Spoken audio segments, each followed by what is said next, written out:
Et donc, oui, ils veulent une guerre. Ils veulent une guerre parce qu'ils se rendent compte que... Enfin, ils se rendent compte. Ça, c'est leur délire à eux. Hein. Ils se disent que... Tu veux boire quelque chose, Tom? Oui, je veux bien. Hein? Donc, ils se disent en fait que... comment dire ils se disent que comme ils n'ont pas besoin de gens qui peuvent en fait... qui peuvent tout simplement... euh, user de leur énergie, hein, user de leur argent, etc. Leur objectif, c'est de les éliminer. C'est pour ça qu'il y a des projets d'utilisation de virus, d'utilisation de guerre, pour éliminer physiquement une grande partie de la population qui est considérée par ces élites-là comme inutile. Donc la guerre, elle fait partie de...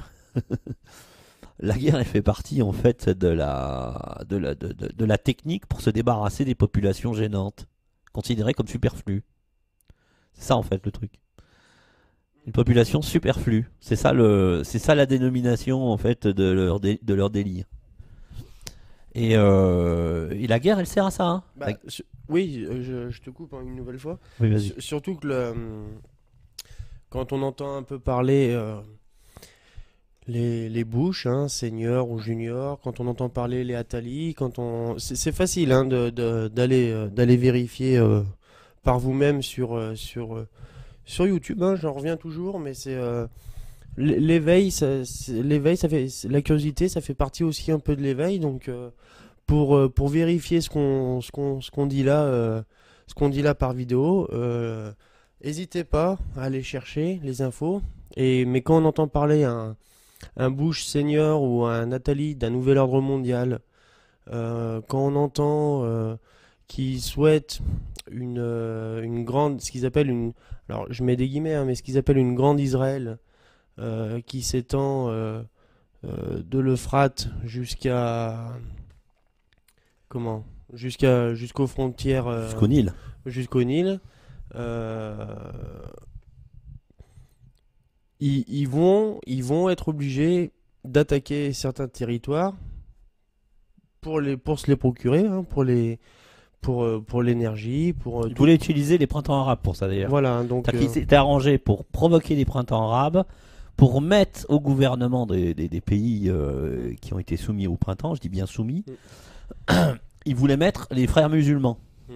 C'est un groupuscule de radicaux musulmans qui est en fait un groupuscule qui a été créé euh, par les sionistes, en fait par les jésuites. Imaginez la bêtise.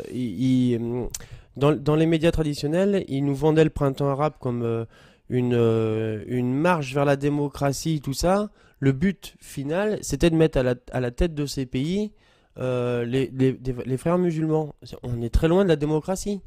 Donc, ils voulaient créer un problème pour apporter la solution. Ah, mais regardez, on a été obligé d'intervenir parce que il y avait une montée religieuse ou... Bah, c'était prévu.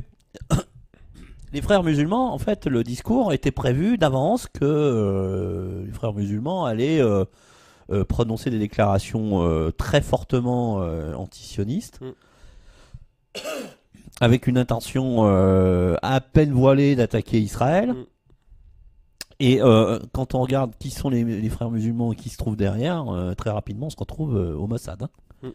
Mossad, bah, c'est israélien. Ah Hein. bah, de toute Voilà. façon, Donc ils avaient l'intention, si tu veux, d'instrumentaliser les frères musulmans dans les pays où il y a eu le fameux printemps arabe, Mm.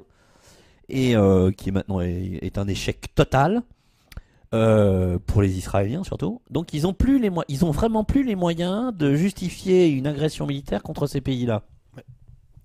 Parce que comment je dirais, les loups furieux, ils ont été éjectés. En Tunisie, là, c'est presque fait. Là, les islamistes, ils sont pris une gifle, une grosse gifle aux dernières élections. En Égypte, c'est Al-Sisi qui a pris la place de Morsi. Ils l'ont foutu dehors, tu vois, parce que le mec, il vendait le Sinaï, etc. Enfin, c'était. Puis même, il avait été élu avec une fraction de la population. Et quand Et quand les Égyptiens en ont eu ras-le-bol de lui, ils sont sortis par millions dans les rues. Et là, les militaires qui avaient le pouvoir jusqu'à présent, enfin jusqu'avant que Moubarak soit destitué, ils ont repris le pouvoir. Ils ont dit, non, là, les Égyptiens ont dit que c'est fini, hein, l'histoire Morsi, là, faut que ça se termine très vite. Et ils ont viré Morsi. Voilà, c'est comme ça. Donc, tous les gouvernements qui étaient susceptibles d'être utilisés par Israël comme prétexte pour les attaquer, surtout l'Égypte, hein, parce que c'est l'Égypte qui les intéressait, Bien sûr. c'est fini, ça tombe à l'eau. Alors, ils avaient pas besoin de la Tunisie. Hein. Quand tu dis surtout l'Égypte, je me trompe en disant la Libye aussi? En fait, la Libye, elle servait. Non, c'est pas un printemps arabe. La Libye, c'est une déstabilisation. Il pouvait pas y avoir de printemps arabe en Libye, tout simplement parce que le niveau de vie, et la qualité de vie en Libye était pratiquement la meilleure en Afrique. C'était un pays. Enfin, tout ce que peuvent raconter comme conneries les journalistes à propos de Mouammar Kadhafi n'enlèvera jamais le fait que le niveau de vie est extraordinairement élevé en Libye. Il y a beaucoup de choses qui étaient gratuites. Vraiment, Kadhafi était très très généreux avec la population. Il utilisait la quasi-totalité des fruits de la vente de pétrole pour la société. Enfin, il y avait des choses. Si on fait le bilan politique, économique de Kadhafi et qu'on le met à côté du bilan politique économique de Sarkozy ou de Hollande, il y a même pas, t'hésites même pas, tu sors même pas l'appareil pour faire la photo. C'est tellement évident que c'est ici qu'on se fait plumer et que là-bas ils avaient un niveau de vie extraordinaire que, si tu veux, on peut comprendre sans accepter, et on trouvait ça purement et absolument scandaleux et ignoble d'avoir fomenté un coup d'État. C'était un coup d'État, hein. Dire, les fameux les gens de Benghazi, c'était qui? C'était des islamistes qui étaient fournis par le Qatar, hein. D'accord? Bon, et c'est sûr, il y avait des gens qui étaient pas très contents de la politique, mais il y a toujours des gens qui sont insatisfaits. Il y a toujours ça c'est, on va dire, statistiquement, c'est une évidence. Mais ils ont fomenté un coup d'État. Ils ont éjecté Kadhafi, ils l'ont assassiné. Les Russes, ils en reviennent pas, hein. Oui, Ils en reviennent pas. Ils se disent, mais comment? Mais sur le plan des lois, des traités internationaux, assassiner un chef d'État en place, c'est une hérésie absolue. C'est du type Salvatore Allende, si tu veux. C'est pareil. Et là, les Libyens, je veux dire, ils ont gravement regretté la mort de Kadhafi, hein, parce qu'ils pouvaient lui reprocher un certain nombre de choses, mais là, ils sont dans une merde, mais noire complète. C'est pour eux, c'est un désastre absolu. Ce qu'a fait la France, l'Italie, les États-Unis sur la Libye, c'est un désastre. Et donc, en réalité, la Tunisie est tombée dans l'escarcelle des frères musulmans pour participer à la déstabilisation de la Libye. Et pourquoi ils ont fait tomber la Libye? Parce qu'ils voulaient récupérer toutes les richesses pétrolières, etc. Mais il est dit qu'en réalité, ils voulaient se servir de la Libye comme un espèce de point de départ pour attaquer l'Égypte par l'ouest, pendant qu'Israël attaquait à l'est. Voilà. Ce qui fait que Israël aurait pu récupérer donc le morceau de l'Égypte avec le Sinaï et toute la partie est du Nil, toute la partie du territoire à l'ouest à l'est du Nil. C'est-à-dire évidemment le canal de Suez, parce que le canal de Suez est un passage stratégique et c'est un passage qui surtout permet de faire beaucoup d'argent. Voilà. Il y avait déjà eu une tentative de nationalisation par Nasser, c'était en 56 ou 53, je ne sais plus, et les Français et les Anglais étaient intervenus pour lui mettre un coup sur les pieds, sur les mains. Donc, si tu veux, là, les enjeux économiques avec le canal de Suez sont énormes. Hein. C'est absolument énorme. Il y a beaucoup de choses qui passent par là. Je me trompe ou c'est toujours aux Anglais? C'est des capitaux privés. C'est toujours des capitaux privés. Je crois qu'il y a des capitaux français, des capitaux anglais, oui. C'est une question. Je sais plus. Faudrait parce que ça change beaucoup. Hein. Tu sais, c'est une société privée à la base. C'est un Français qui a initié les travaux. C'est un Français qui a creusé le canal, mais après, après c'est les banques qui avaient financé, Si quelqu'un Ben Ali. parmi vous... Oh, je pense qu'en allant sur Wikipédia, on peut trouver un certain nombre d'informations. Oui, mais enfin, pourquoi pas, ça peut permettre de l'échange. Si quelqu'un parmi vous Ouais. en sait un peu plus là-dessus, Ouais. sachez qu'on est ouvert au dialogue et Au vous dialogue pouvez, des informations extérieures. ouais, oui. ouais, Ouais. complètement, Ouais. complètement. Et donc, par contre, de l'autre côté, Israël a l'intention de récupérer 100% du Liban, une grande partie de la Jordanie. Alors, évidemment, absorber totalement les territoires occupés, Mm. la Cisjordanie, le Gaza, ça c'est réglé. Le Liban, 100%, je l'avais dit, je crois. Oui. Hein, j'ai dit 100% le Liban. La partie nord de l'Arabie Saoudite, une partie très importante de l'Est et du Sud-Est du Sud-Ouest et de l'Ouest de l'Irak, et pratiquement 70% du territoire syrien. Et comme par hasard, la partie, et ça qui est très intéressant, C'est impressionnant. ouais, et la partie, si tu veux, que récupérerait Israël, c'est la partie qui est encore entre les mains du gouvernement syrien. Parce que la partie qui n'est pas destinée à rejoindre en fait le territoire israélien, il est occupé par le Daesh. Voilà. Et le Daesh, il protège une grande, je me rappelle plus, c'est le Frat ou le Tibre. Non, pas le Tibre. Je sais plus. Enfin bref. Et ils utilisent en fait, ils ont pour objectif d'utiliser cette source d'eau, parce qu'il faut savoir qu'ils ont un très gros problème en Israël au niveau de l'eau. Hein. Ils sont sans arrêt en train de s'accaparer les eaux qui viennent du Golan. C'est pour ça qu'ils l'ont récupéré le Golan. Hein. C'est pas vrai. Je veux dire, les gens se disent mais comment ça se fait? Depuis 73, ils auraient dû rétrocéder. Enfin, ils auraient dû rendre le Golan aux Syriens et ils l'ont toujours pas rendu. Ah non, ils risquent pas. Hein. Alors déjà, quand tu vois que tu peux avoir une vue d'en haut comme ça de toute la plaine jusqu'à Damas, pratiquement depuis le Golan, et puis il y a des sources d'eau. Hein. Donc ils vont pas le rendre comme ça. Hein. Mm. Voilà, donc ça c'est le projet politique. Voilà pourquoi il y a sioniste. toutes les tensions un petit peu dans le Moyen-Orient, dans tous ces pays qu'on vient de Ouais. citer, hein, la Syrie, dans tous ces pays là, c'est simplement pour putain, moi, ça me fout les boules. Hein. Oui, non mais de une fois qu'on a savoir. compris ce que c'est Ouais, mais qui est derrière.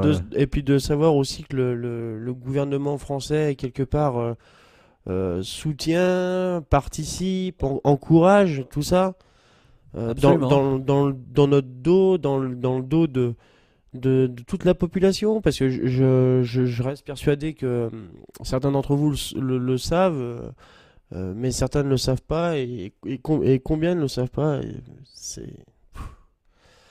Ouais. Absolument. Mais il faut savoir tout ça.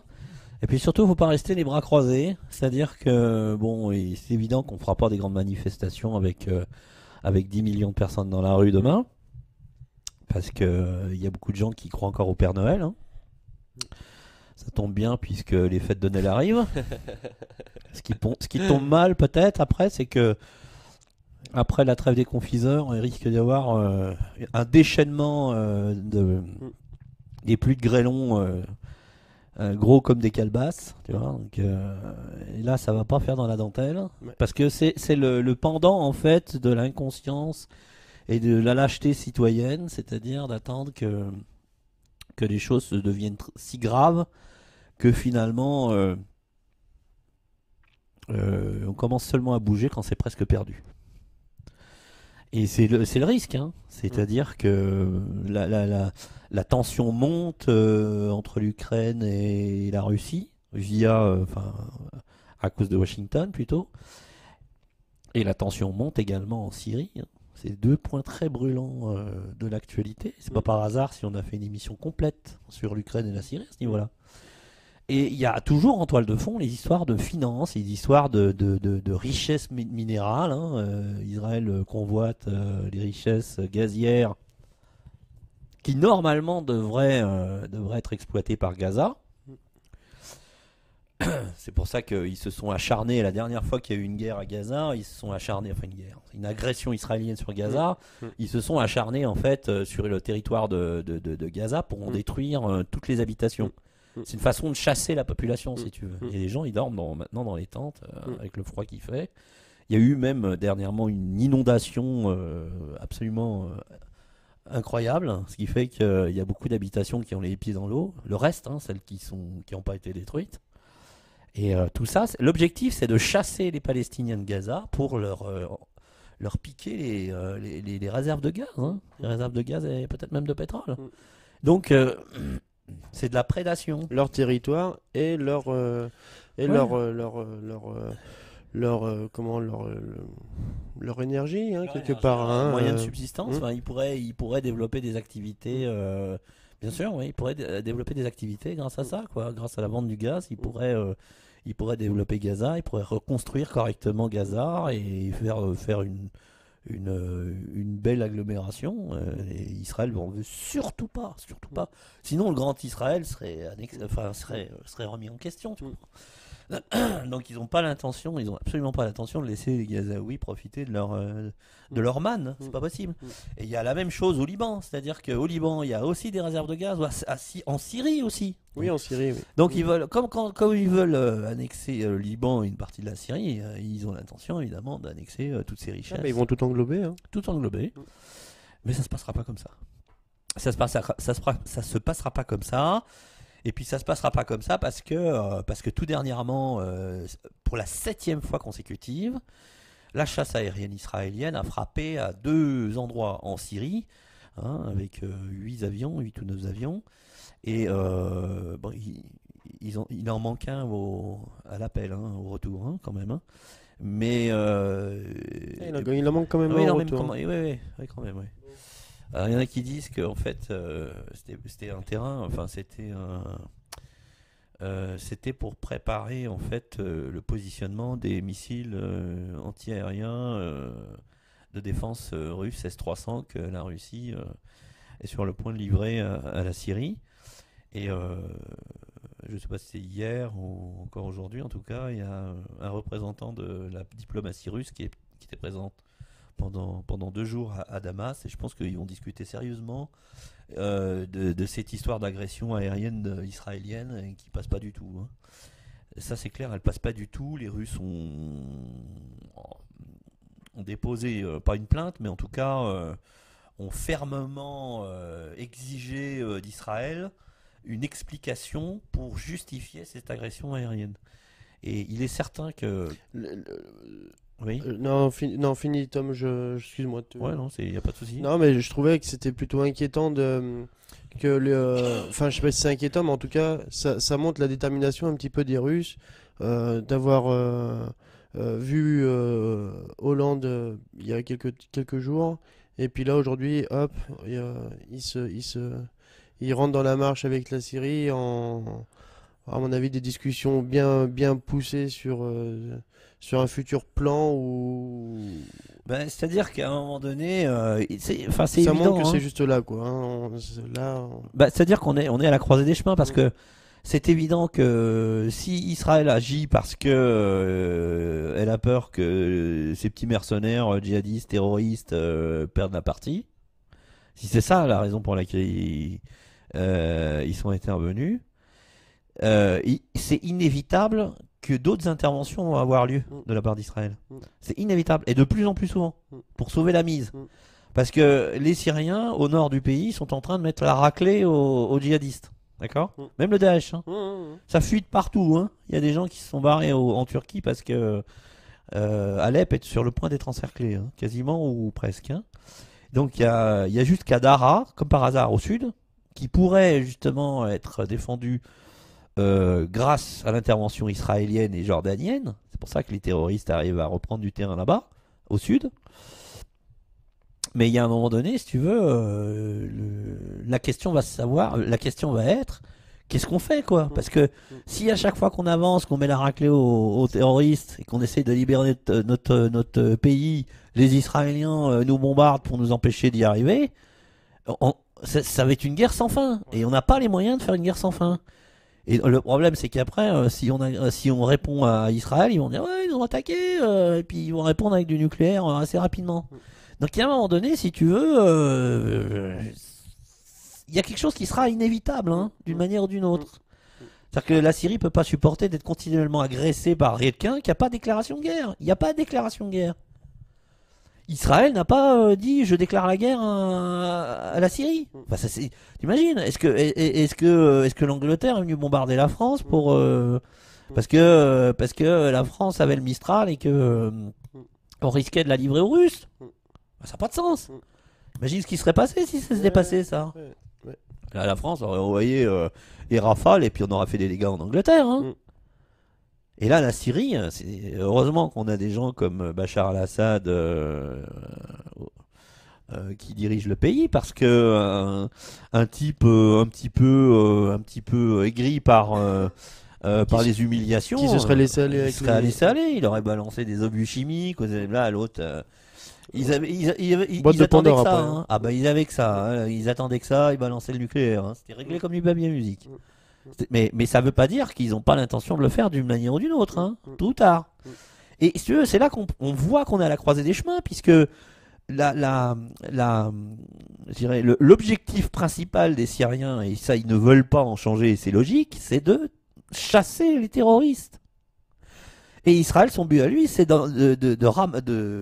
d'accaparer 70% du territoire syrien. Donc c'est un truc qui est inextricable. C'est-à-dire que ça se terminera mal de toute manière. Que ça se termine mal pour les Israéliens ou que ça se termine mal pour les Syriens. Moi, ma conviction, c'est que ça se terminera mal pour les Israéliens. Parce que on peut pas justifier une agression aérienne plusieurs fois de suite comme ça. Alors, dire, ouais, ils vont nous donner des armes au Hezbollah. Mais le Hezbollah, il a déjà des armes. Il en a déjà. Et il en a déjà suffisamment pour faire des dégâts monstrueux en Israël. C'est toujours les mêmes, les armes. Donc ça sert à rien. En plus, les Israéliens se permettent des trucs du style, ils survolent l'espace aérien libanais. Bah, qui ose faire ça, quoi? Je rappelle quand même que tout dernièrement, on accusait les Russes d'aller chatouiller l'espace aérien des pays limitrophes qui appartenaient à l'OTAN. Ouais. Alors qu'ils sont restés dans la zone aérienne internationale. Et là, objectivement, hein, c'est prouvé, il y a Israël qui envoie des avions de chasse dans l'espace aérien libanais. Ça pose problème à personne. Sauf au Liban, bien entendu, mais ça pose de problème à personne. Donc à un moment donné, oui, ils peuvent craindre qu'effectivement le Hezbollah s'équipe en S-300. Ouais. Là, ils peuvent. Parce que du coup, ils seraient obligés de respecter l'espace aérien libanais. Ça, c'est un scandale, quoi. C'est hallucinant de se dire, on a quelqu'un de tellement arrogant qui trouve normal de pouvoir traverser un espace aérien qui lui appartient pas et de bombarder les pays souverains pour les empêcher d'acquérir les moyens de se défendre contre ces violations. Parce que c'est ça le truc, hein. C'est ça. Donc à un moment donné, ça sera inextricable. C'est vraiment de l'arrogance. Hein. Oui, c'est purement de l'arrogance. C'est vraiment le bon mot. Hein. Je te marche dessus, mais en plus il faut pas que tu gueules. Ouais. Ah, tu oses gueuler, attends, je t'écrase la tête et tu oses gueuler en plus. Ouais, c'est ça, ouais, c'est de l'arrogance. L'arrogance, la suffisance, mais à ce niveau-là, c'est criminel. Hein. Parce que derrière, il y a des cadavres. Hein. Il y a des centaines, des milliers de cadavres. Hein. Et puis des gosses, hein. et des femmes. Hein. Et des gens qui sont pas armés. Hein. Ah ouais, c'est pas des terroristes, c'est des civils. Hein. Ouais. C'est tout. Hein. Donc à un moment donné, si tu veux, ça va bien 5 minutes. Quoi. Les raisons pour lesquelles ils décident de bombarder Damas ou un autre, je me rappelle plus, c'est Dimas.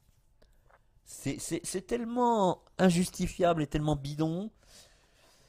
On peut pas accepter ce genre de justificatif. Ouais, alors là, vous voyez, on est en train de discuter sur la politique étrangère, par exemple, d'Israël et américaine. Hein, on va dire ce qui est.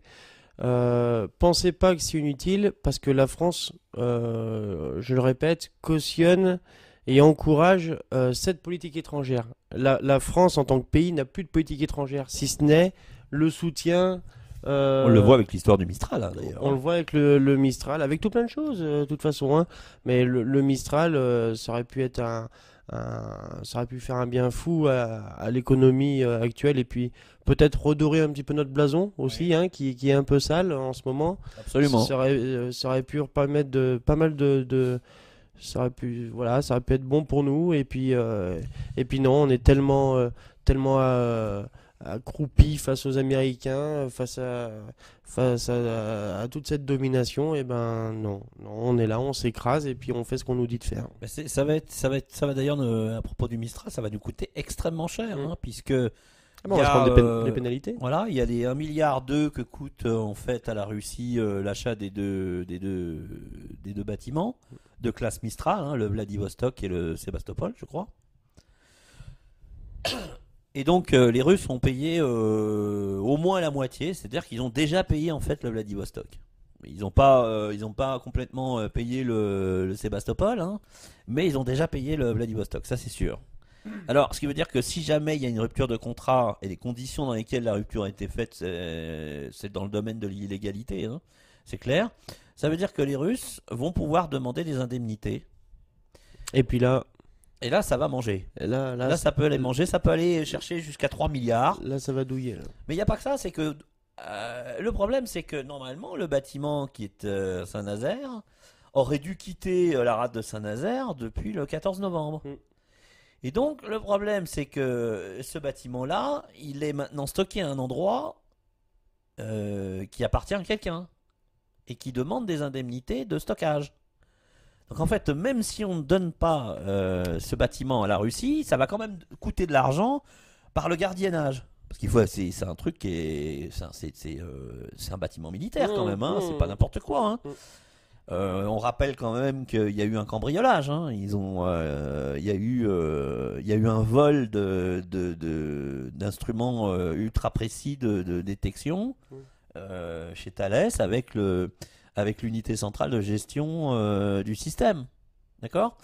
Donc là, déjà, il y a préjudice. Hein. C'est-à-dire qu'il va falloir qu'ils rééquipent le bâtiment pour, si j'avais envisagé de le donner aux Russes. Tu vois?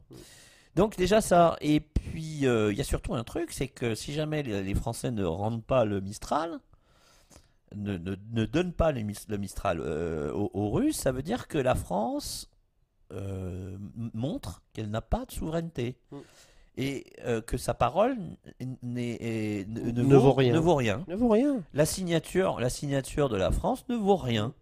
Et ça veut dire qu'à ce moment-là, Symboliquement, c'est fort quand même. Hein. ah bah, symboliquement c'est fort parce que par exemple avec l'Inde, la France est en compétition avec d'autres fournisseurs d'avions de chasse. Et il y a un contrat de à peu près 20 milliards de fourniture d'avions de chasse. Je crois que c'est à peu près 126 ou un peu plus de 120 avions qui pourraient être vendus par la France. Et que l'Inde a dit que si la France ne respectait pas sa signature vis-à-vis de la Russie, il était hors de question qu'ils achètent des avions français. Parce qu'ils ne sauraient pas, même s'ils payaient, ils ne sauraient pas s'ils seraient livrés de ces avions. Bah, attends, Donc après, ça veut dire qu'il y a les indemnités de gardiennage du Vladivostok. Il y a plusieurs milliards d'indemnités si les bâtiments ne sont pas livrés, d'accord? Que va faire la France de ces deux bâtiments ensuite? C'est ça la question. Alors, il y en a qui disent c'est l'OTAN, il faut de l'argent, hein, de toute façon, hein, quoi qu'il arrive. En plus, le Vladivostok, une partie du Vladivostok, c'est ça qui est important, les deux d'ailleurs, hein, une partie du bâtiment a été fabriquée en Russie. Donc il est déjà la propriété de la Russie, de ce point de vue. D'accord? Et ces bâtiments ont été conçus avec des armes russes, pas avec des armes de l'OTAN. Donc en fait, ils ne s'adaptent pas à autre chose que l'armée russe. Et donc le fait de ne pas livrer les Mistral, les deux bâtiments de classe Mistral, ça signifie automatiquement des frais de gardiennage que le contribuable français va devoir payer. D'accord? Parce que c'est l'État qui décide que ce ne sera pas livré.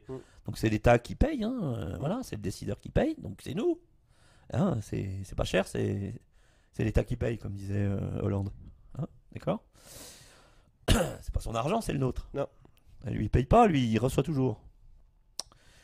Et donc, il y a cette histoire de Rafale, c'est 20 milliards, et puis donc, les quelques milliards d'indemnisation due à la non-livraison des deux bâtiments. Et ça coûtera une fortune à la France. Et qui va payer? C'est la France. Donc c'est nous. Et qui est à l'origine de ça? Washington. Bien sûr. Ouais. Moi, je suis désolé. Moi, quand j'ai voté, le jour où j'ai voté pour la France. Moi, j'ai pas voté pour les États-Unis. Mm. Mon président, moi, c'est voilà, mon président, même si c'est une serpillière, Mm. je suis désolé de le dire, c'est Hollande. Mm. C'est pas Obama. Mm. Je m'en fous moi d'Obama. Mm. Qui reste dans sa Maison Blanche et qui nous fout la paix. Voilà. Maintenant, on va s'occuper de Hollande parce Mm. que là, il y a un acte de haute trahison quand Mm. même. Hein. Mm. Faudrait savoir quelles sont les sanctions, en tout cas les menaces qu'ont utilisées les Américains pour le forcer à renoncer à livrer le bâtiment. Là, À ça, par rentrer contre, dans ça les serait très clous. Ouais. intéressant. Ouais. Là, ça serait très intéressant. Moi, j'avais émis l'hypothèse qu'en réalité, euh, suite à la visite des centrales nucléaires par les drones, en fait, la CIA a plus ou moins envoyé un message subliminal à Hollande en disant si finalement tu livres ce bâtiment-là, on s'arrange pour renvoyer la France à l'âge de pierre Mm. en détruisant tous les transformateurs haute tension Mm. de sortie des centrales nucléaires Qui sont pas protégés. qu'ils n'ont pas protégés. Mm. Et donc, voilà, il se peut que les États-Unis utilisent des menaces de cet ordre-là. Effectivement, là, quand t'as plus d'électricité, enfin, je sais pas si t'imagines, hein, tu peux t'éclairer à la bougie tant que t'as des bougies, mais après, on fait comment, quoi? Et ils sont sympas, nos alliés, quand même. Hein. Ah bah, avec des alliés comme ça, on n'a pas besoin d'ennemis, hein. Hein, ils sont- Ah oui, non, on n'a pas besoin d'ennemis, hein. Nos alliés. Tu veux Hein, comprendre? ça, c'est- Là, on peut comprendre la réaction du général de Gaulle quand il a dit maintenant ce machin-là, faut que ça dégage, hein, allez hop. Nous, l'OTAN, on la quitte immédiatement. Il est hors de question qu'on se mette avec les Américains parce que il savait que les Américains n'avaient pas débarqué sur les plages de Normandie le 6 juin 44 juste pour les beaux yeux des Français. Hein. Ils étaient là parce qu'ils voyaient les Russes arriver plus vite que ce qu'ils pensaient et qu'ils allaient peut-être être obligés de se contenter des miettes. Hein, d'accord. Donc c'est de l'impérialisme. Hein. Ils ont juste profité que l'Allemagne était sèche pour remplacer les Allemands et en se disant bon bah comme ça on aura les pieds en Europe et on va pouvoir un peu manipuler tous les pays qui font partie de l'Europe. Hein. En utilisant au passage la culpabilisation des Allemands concernant la Shoah. Voilà, donc on est. C'est tout cette gadoue, cette boue. C'est une crasse. Cette C'est de la- boue infâme dans lequel on patauge aujourd'hui. Hein, c'est la boue que tous les jours les élites nous produisent, dans laquelle on patauge. Et ben, maintenant, je crois qu'on est arrivé, au bout du bout. Mm. Au bout du bout, et que ce soit l'Ukraine, mais plus sûrement la Syrie, où la Syrie n'est pas portée à abandonner sa lutte contre les terroristes, et Israël a toujours eu comme premier projet, c'est d'avaler la Syrie pour en faire une partie du Grand Israël. Donc on est voilà, il faut observer la situation qui se produit en Syrie et en Ukraine. Ça nous donnera une bonne idée de ce qui risque de se passer dans les prochaines semaines, dans les prochains mois. Sachant que on a, c'est là tu vas encore pouvoir dire, avec des alliés comme ça, on n'a pas besoin d'ennemis. Apparemment, il y a des rumeurs qui indiquent que la finance américaine a l'intention de faire la guerre à l'euro pendant les vacances de Noël. Et Oui. qu'au Bah, mois de janvier, on risque de voir un euro assez violemment attaqué. On voit déjà le cas avec l'Italie. Oui, il voulait utiliser l'Italie pour obliger l'Allemagne à prendre les rênes et à s'investir encore beaucoup plus profondément qu'elle ne l'était. Alors le risque, c'est qu'elle décide de quitter l'Europe, l'Union européenne. Alors, ouais, alors là, enfin, c'est encore peut-être un peu tôt pour l'évoquer, en tout cas pour moi, mais ce qui se passe à peu près, hein, pour être clair. Donc ils attaquent l'Italie pour que l'Italie plonge également la zone euro encore un peu plus bas. Il va y avoir deux choses. Mario Draghi, qui est actuellement le président de la BCE, il y a beaucoup de tensions, hein, en ce moment, hein, à la tête de cette banque centrale. Du coup, ça le permettrait, lui, de se dégager de là et de retourner en Italie, là où il était très bien, et d'impliquer l'Allemagne encore un peu plus dans l'Europe, dans l'Union européenne, et peut-être de la contrôler. Enfin, de la contrôler. Ils contrôleront pas, mais Via Merkel. via Merkel, voilà. Alors le problème de Merkel, c'est qu'il y a de moins en moins de gens qui la suivent en Allemagne, hein. Ouais, bah il y a une petite vidéo là hein, qu'on a vue tout à l'heure. Il y a une députée là qui la critique Ah vivement. ben, Die Linke, là, Mm. elle venait, je crois que c'est Mm. en Thuringe. Mais ça fait quelques temps déjà hein, que Merkel elle commence à être. Oui, oui, bah parce Hein. que elle relaie en fait la propagande de Washington à Mm. l'encontre de Moscou, Mm. hein. Les Allemands n'ont pas oublié Mm. ce qui s'est passé sur le front de l'Est et puis Mm. aussi la présence de la Russie dans la partie Est du pays, hein. Ils n'ont pas oublié tout ça, hein. Donc ils savent très bien que les Américains sont pas tout blancs.